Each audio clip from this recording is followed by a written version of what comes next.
Tus cicatrices son hermosas para Dios. Sharon James. Cómo encontrar paz y propósito en tus heridas del pasado. Capítulo 8. Renunciando a la nube de la vergüenza. Radiantes están los que a él acuden. Jamás su rostro se cubre de vergüenza.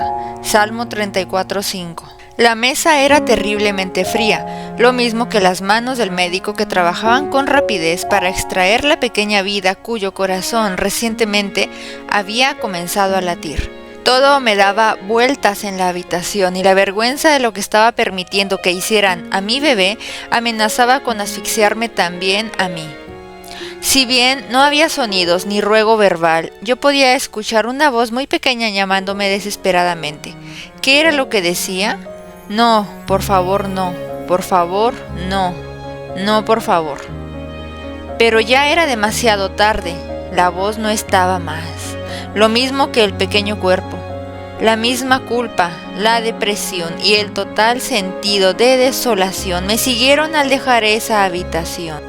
¿Cómo podía hacer algo tan egoísta y malvado? Pensé. ¿Qué clase de ser humano soy? Me quería morir. Mientras me trastabillaba hacia la salida de la clínica, noté a una enfermera llenando una tarjeta en su tarjetero.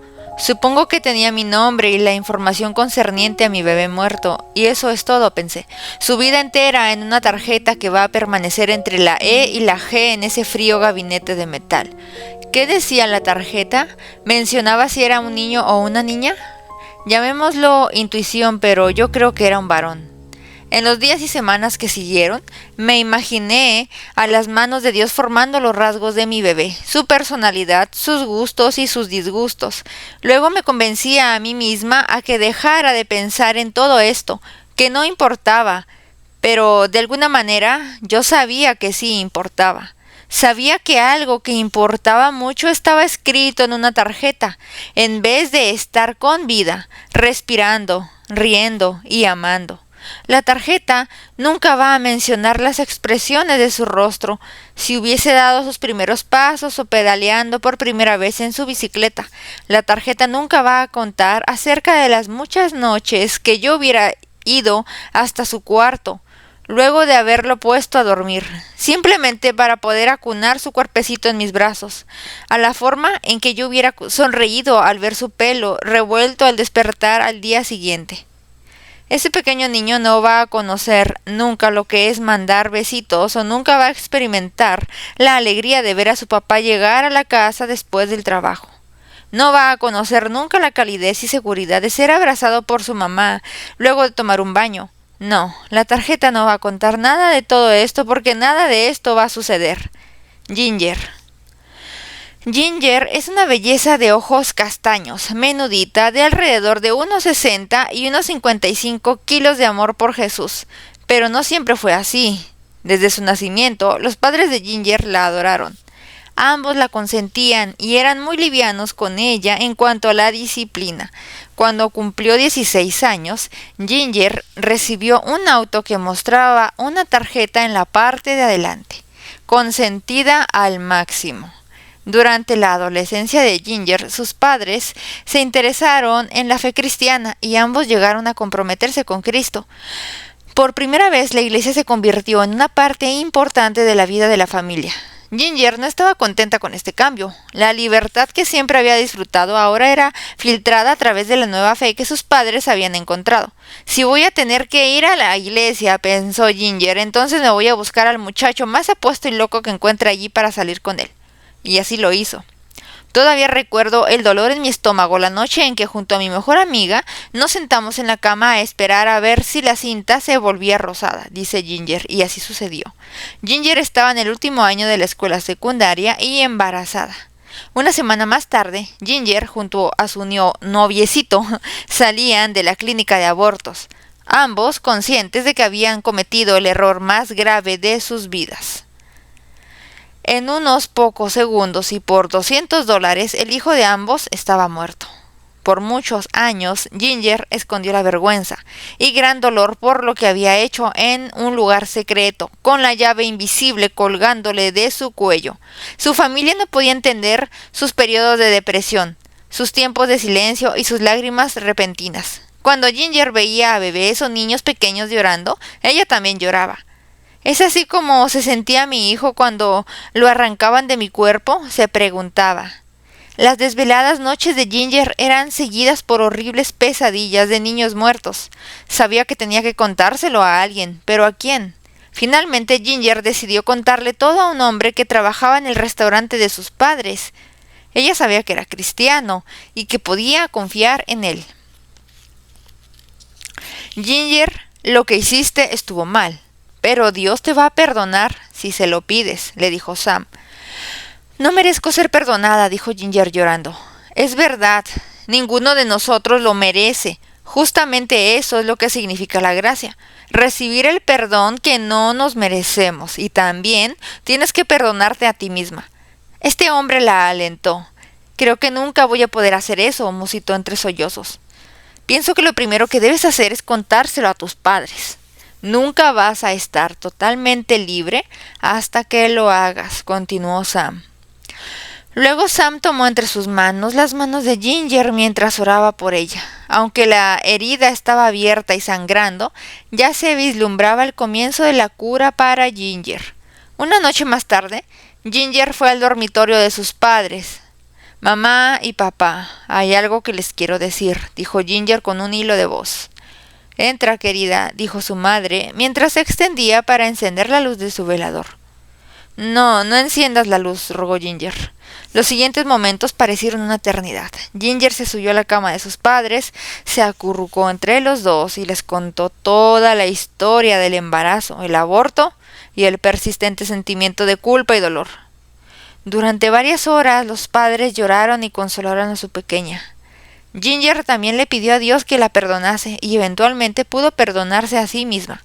Jesús limpió su vergüenza y cambió sus desgarradoras vestiduras con un manto de rectitud, que es lo que ahora ella viste. Ya no lleva la llave de su vergüenza colgando de su cuello. Ahora esa llave pertenece al que es el Señor y dueño de su corazón. Hoy Ginger es una poderosa guerrera de Dios. Es una escritora y conferencista que tiene gran impacto por todo el mundo. Ella advierte a la gente acerca de una de las mentiras más grandes del siglo XX, que el aborto es la solución para un embarazo no deseado. Ginger habla por los no nacidos y cuenta el poder redentor de un Dios de amor que puede perdonar el pecado del asesinato y hasta puede utilizar una terrible decisión para mostrar su gloria. Las estadísticas muestran que 1 de cada 4 mujeres en la iglesia en el día de hoy ha pasado por la experiencia de un aborto. Ellas necesitan desesperadamente encontrar a alguien que no esté avergonzada de sus cicatrices para hablarles del perdón y el amor de Dios. Pero no quieren escucharlo de alguien que no haya experimentado el sentimiento de condena que ellas sienten. ¿Perdón? Es fácil para ti decirlo, argumentan silenciosamente. Tú no has hecho lo que yo hice. Pero debido a que Ginger no se avergüenza de sus cicatrices y cuenta su historia valientemente, y las mujeres ven la esperanza delante de ellas, Dios está usando a Ginger para restaurar a los quebrantados de corazón y dar libertad a los cautivos. El origen de la vergüenza. Dios, en el principio creó los cielos y la tierra. Génesis 1:1. Mi corazón se acelera asombrado, no importa la cantidad de veces que escuche estas palabras. El solo pensar que antes de que Dios hablara para dar vida al mundo había nada, pero luego Dios dijo que exista la luz. Versículo 3. Y así sucedió. En los siguientes 6 días Dios hizo los cielos, unió las aguas para formar los océanos y sopló una brisa fresca para secar la tierra. Habló y comenzó a crecer en la tierra todo tipo de vegetación. Apareció el sol en el firmamento durante el día, y la luna y las estrellas alumbraron la noche. Dios hizo que rebosaran los mares con criaturas vivientes, los cielos con seres alados y la tierra con todo tipo de animales que caminan y se arrastran.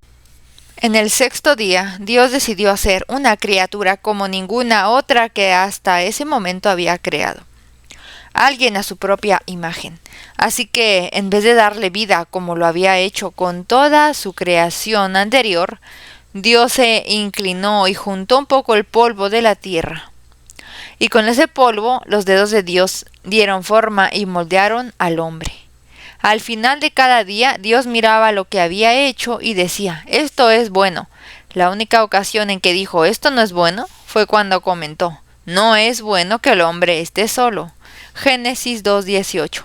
Por eso Dios hizo que el hombre cayera en un profundo sueño, tomó una de sus costillas y creó ayuda idónea para él. Su obra maestra final, una especie de gran final, fue la mujer. Y en el séptimo día Dios descansó. Dios llamó a Adán al primer hombre. Luego, respetando el hecho de que ya Adán tenía asignada la tarea de nombrar a los animales, Adán llamó Eva a la mujer. Eran perfectos y llevaban una vida perfecta. Tenían conciencia de lo importante que eran el gobernar a todas las otras criaturas por sobre toda la tierra. Estaban a salvo y seguros en su relación con Dios, como su proveedor de todo lo que necesitaban, y ambos tenían un sentido de la pertenencia al estar en completa unión con Dios y el uno con el otro. La Biblia nos dice que en el jardín del Edén ellos estaban desnudos, pero ninguno de los dos sentían vergüenza. Génesis 2:25. Adán y Eva tenían un dominio total sobre todo el jardín, con una restricción.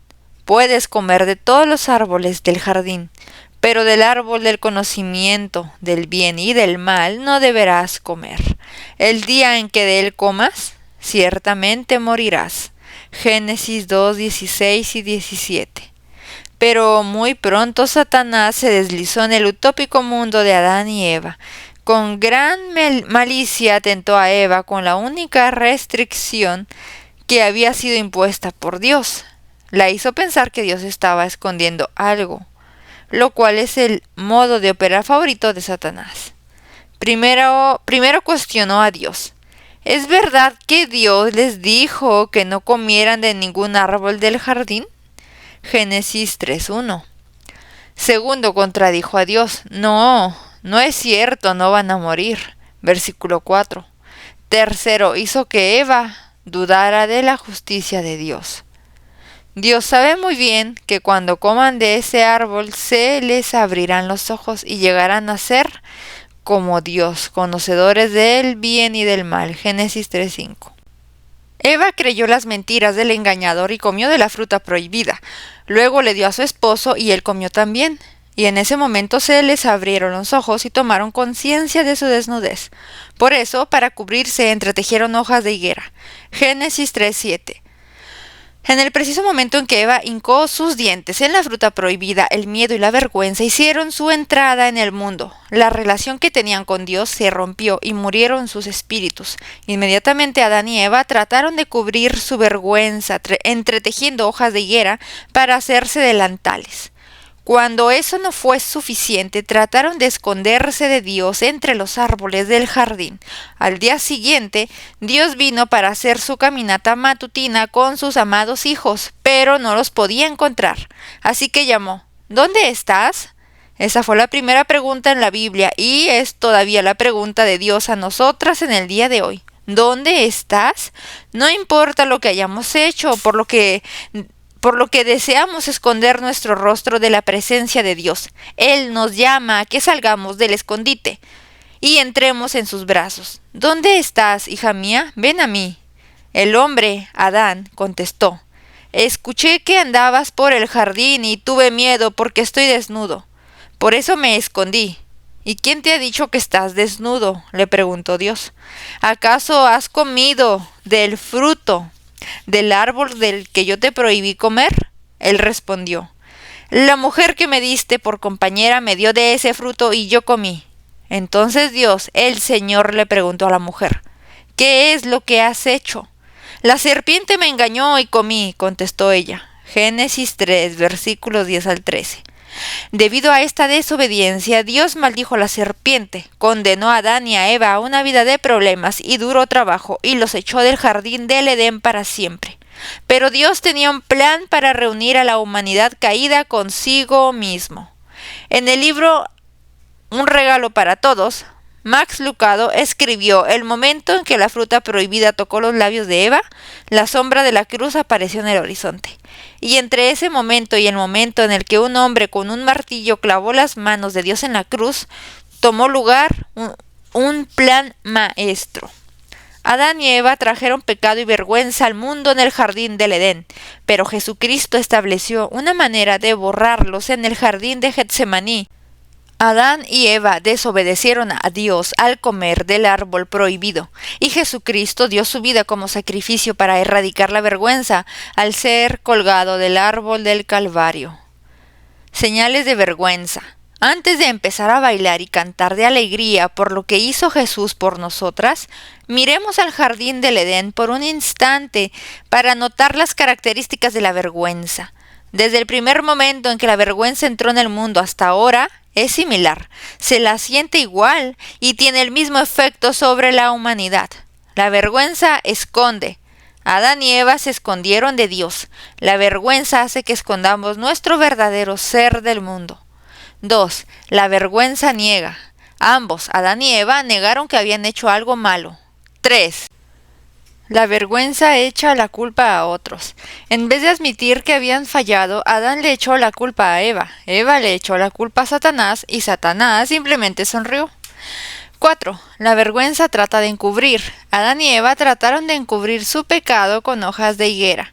Nosotras ponemos una expresión de felicidad y tratamos de cubrir nuestra vergüenza con ropa, actividades, logros y otro tipo de encubrimientos. 5. La vergüenza causa miedo. Luego de que pecaron, Adán y Eva se escondieron de Dios porque temieron lo que iba a hacerles al enterarse. Cuando sentimos vergüenza, tenemos miedo a las consecuencias, una vez que otros descubren la verdad. Si notas cualquiera de estas características de la vergüenza en tu vida, por favor, toma conciencia de que Dios desea sacarla de tu vida. Cuando Jesús murió en la cruz, su sangre se derramó sobre las espinas malditas hasta el suelo. Qué hermosa imagen el ver la sangre de Jesús cubriendo esa maldición. Las espinas, esa parte del castigo a la humanidad desde el jardín del Edén. Algunas de nosotras hemos estado caminando envueltas en una nube de vergüenza que nos rodea a donde quiera que vayamos. Dios desea que salgamos fuera de esa nube. Es Satanás quien trata de mantener este manto de vergüenza alrededor nuestro como una nube de polvo. Si no nos puede ensuciar, por lo menos va a tratar de hacernos sentir sucios. Pero si continuamos viviendo avergonzadas y creyendo las condenas de Satanás sobre las promesas del perdón de Dios, estamos eligiendo creer una mentira. La llave secreta. Cuando era adolescente, la escuela secundaria donde asistía estaba a unos pocos kilómetros de mi casa. El tiempo libre para el almuerzo era un poco menos de 1 hora, pero a mí me gustaba manejar hasta casa y tener un momento de descanso de toda la actividad en los atestados pasillos de mi escuela. Rocky Mount, Carolina del Norte. Era un adormilado pueblito con una vía de ferrocarril que atravesaba el pueblo dividiéndolo en 2 condados. Un equipo de béisbol en ciernes que, de acuerdo a la revista Sports Illustrated, tenía las peores instalaciones de la liga. Y un restaurante, Hardee's, en cada esquina para recordarnos que la sede central de esa cadena de restaurantes estaba calle abajo. Cuando era niña, dormíamos con nuestras ventanas abiertas, las puertas sin cerrojo y paseábamos en nuestras bicicletas por todo el pueblo sin preocupaciones. Pero los tiempos cambiaron en la década de los 60 y primeros años de los 70. Comenzamos a cerrar nuestras ventanas por las noches, a poner llave a las puertas aún durante el día, y los niños no se alejaban tanto de sus hogares. En nuestra casa manteníamos una llave extra en el buzón para la correspondencia justo dentro de la cochera. Esta cochera no tenía puertas, así que el buzón estaba al acceso de cualquiera, pero las únicas personas que sabían de la llave en el buzón eran los miembros de nuestra familia y el cartero. Durante la secundaria, cuando regresaba para el almuerzo a las 12:10 cada día, yo simplemente buscaba esa llave en el buzón para entrar, y luego la dejaba nuevamente en su lugar hasta mi regreso a casa a las 3:15. Un día, regresé a casa luego de la escuela a la hora habitual, utilizando la llave escondida para entrar. Antes de hacerme un bocadillo, me dirigí directamente hacia el televisor para ver mi programa favorito. Al abrir la puerta me di cuenta de que faltaba el televisor. No sabía que el aparato estaba descompuesto, pensé. Mamá, debe haberlo llevado al taller para que lo reparen. Llamé a mi mamá donde trabajaba. Hola, ¿en qué puedo servirle?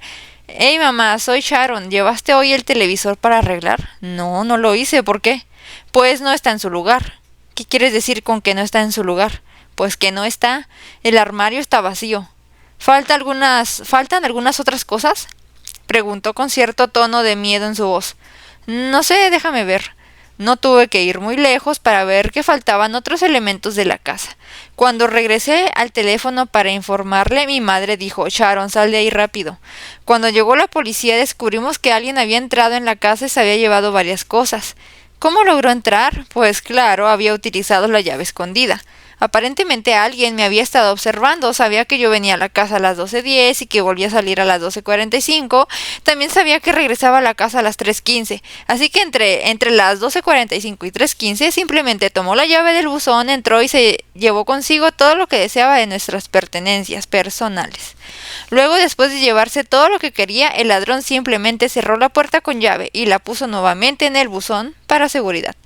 Al recapacitar sobre este incidente, veo que eso es exactamente lo que Satanás hace cuando tenemos alguna vergüenza escondida en nuestro corazón. Él sabe dónde tenemos guardada la llave y la utiliza para robarnos en momentos oportunos. Deseaba robarnos nuestra paz, nuestro propósito y nuestra perspectiva. Mientras tengamos la llave escondida, él sabe dónde ir a buscarla. Hay una solución para esto. No escondas la llave, dale la llave a Dios. No más escondites, no más vergüenza. En el libro ¿Quién tiene la llave de tu corazón?, Lysa TerKeurst nos ofrece esta seguridad. Te aseguro, amiga mía, que dentro de nuestro corazón existe un lugar secreto, detrás de una puerta de pensamientos ocultos y dolorosos recuerdos. Yace un dolor tan avasallador que no podemos permitir que suba a la superficie. El más leve vistazo hacia adentro revela inseguridades a las que conviene dejar tranquilas. Por ello, la puerta permanece cerrada y mantenemos los secretos alejados aún de Dios mismo. ¿O no? La verdad es que Dios conoce los secretos de nuestro corazón y los desea para sí. El creador de este vasto y hermoso universo está esperando que le demos la llave del corazón de su más grande creación, tú. Dios desea tener la llave de tu corazón, todo tu corazón, especialmente esas partes ocultas. Cuando eres tú la que tiene la llave, Satanás va a pelear por ella, va a dar a conocer tu vergüenza y con ello te va a acusar y condenar. Satanás ama mantener a una persona en tal estado mental de derrotismo que es completamente incapaz de hacer algo por la causa de Cristo. La ironía es que esas mismas cosas que tú consideras vergonzosas pueden ser utilizadas para la gloria de Dios. Esta es la belleza de la muerte de Cristo y su resurrección. El precio ha sido pagado y tu tablilla está limpia nuevamente. No hay ningún pecado demasiado grande que te pueda mantener alejada del toque de la mano del Maestro. Dios todavía está en la empresa de hacer milagros y por ello desea la llave de tu corazón. Perdónate a ti misma. La vergüenza es una emoción fuerte producida por la falta de perdón, de ti misma a ti misma. Mientras que el Espíritu Santo nos convence de pecado para traernos al arrepentimiento, el diablo nos condena con nuestro propio pecado para traernos inactividad y desolación. Audrey era una mujer que había cometido adulterio. Dios había restaurado milagrosamente su matrimonio y la había cubierto con su gracia y perdón. Su esposo, sus hijos y sus padres también la perdonaron. Pero 2 años más tarde, en una reunión de oración, ella se dio cuenta de que nunca se había perdonado a sí misma. Ella recuerda que una vez, luego de una cena del Día de los Enamorados, un muy buen amigo oró por ella. Ese Día de los Enamorados está marcado en mi corazón para siempre. Luego de la cena, el doctor Don comenzó a ministrar a todo el grupo. Mientras oraba por mí, él identificó una pena aguda que estaba encerrada muy en lo profundo de mi corazón. Prosiguió explicando que todos nosotros pasamos por etapas de dolor, pero que esto era algo diferente. Era el resultado de una gran pérdida de algo o alguien y que este dolor estaba cerrado con llave dentro mío. Miré a mi alrededor y todos estaban en silencio. Luego procedí a contar la historia de lo que había pasado solamente 2 años antes. Mi pena estaba cerrada con la llave, pues yo no me había perdonado por lo que había pasado. Todavía sujetaba esa pena y ese dolor y los guardaba cerca de mi corazón. Exteriormente pocas personas lo advertían, pero Dios lo sabía y pronto descubrí que me encontraba en el medio de otra cita con lo divino. Esa noche Audrey se perdonó a sí misma y fue liberada de este dolor tan arraigado en ella. Dios quitó su vergüenza y hoy en día ella está absolutamente radiante. Como dice la Biblia, radiantes están los que a él acuden, jamás su rostro se cubre de vergüenza. Salmo 34:5. Jesús dijo, así que si el Hijo los libera, serán ustedes verdaderamente libres. Juan 8:36. Nada de peros acerca de esto. Es un trato hecho. Dios nos perdona en el momento en que se lo pedimos. Sin embargo, nosotras podemos continuar condenándonos todo el camino hasta las puertas del cielo. Pero es una acusación falsa, una que Satanás, el padre de todas las mentiras, musita a nuestro oído.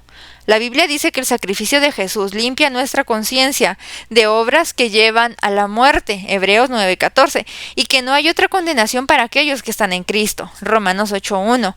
Miren que pongo en Sión una piedra principal escogida y preciosa, y el que confía en ella no será jamás defraudado, Primera de Pedro 2:6. Recordando el dolor. Aunque debemos aceptar el perdón de Dios y debemos perdonarnos a nosotras mismas, nunca olvidamos realmente nuestro pecado. Honestamente, me alegra que así sea. Si yo olvidase mis pecados y el dolor que llevan aparejados, es muy seguro que volvería a cometer los mismos errores. Dios quita la vergüenza y el castigo, pero la memoria nos ayuda a que elijamos no volver a recorrer ese camino otra vez. El recordar nuestras debilidades también nos ayuda a ser misericordiosas con los demás cuando caen en seductoras trampas.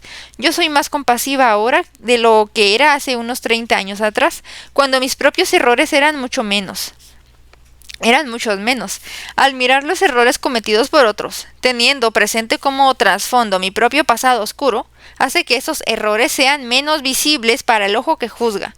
Yo puedo decir lo mismo que John Wesley cuando comentó al ver que un hombre era llevado a la horca. Ese podría ser yo, si no fuera por la gracia de Dios, el que levanta mi cabeza. Cuando mi hijo Steven estaba creciendo, yo siempre podía darme cuenta cuando había hecho algo malo. Él agachaba su cabeza, caminaba con cierto pesar y rehusaba hacer contacto visual conmigo. Sí, siempre podía darme cuenta cuando había hecho algo, solamente tenía que averiguar qué era lo que había hecho. Diariamente veo hombres y mujeres que caminan con esa misma postura de derrota, miedo y vergüenza. Y, en realidad, Dios añora poner un dedo bajo sus barbillas, levantar sus ojos para que encuentren su amorosa mirada y decirles que pueden ser perdonados y limpios con solo pedirlo. David escribió, pero tú, Señor, me rodeas cual escudo. Tú eres mi gloria. Tú mantienes en alto mi cabeza. Salmo 3:3. Dios tiene un plan para tu vida, porque yo sé muy bien los planes que tengo para ustedes, afirma el Señor. Planes de bienestar y no de calamidad, a fin de darles un futuro y una esperanza. Jeremías 29:11. Satanás también tiene un plan. Viene a robar, matar y destruir. Juan 10:10. Increíblemente, todo se sintetiza en una pregunta. ¿A quién le vamos a creer? ¿La verdad de Dios que dice que somos perdonadas y hechas nuevas, o las mentiras de Satanás que dice que estamos condenadas y ni siquiera valemos el polvo del que estamos hechas? Yo prefiero elegir a Dios. Espero que tú lo hagas también.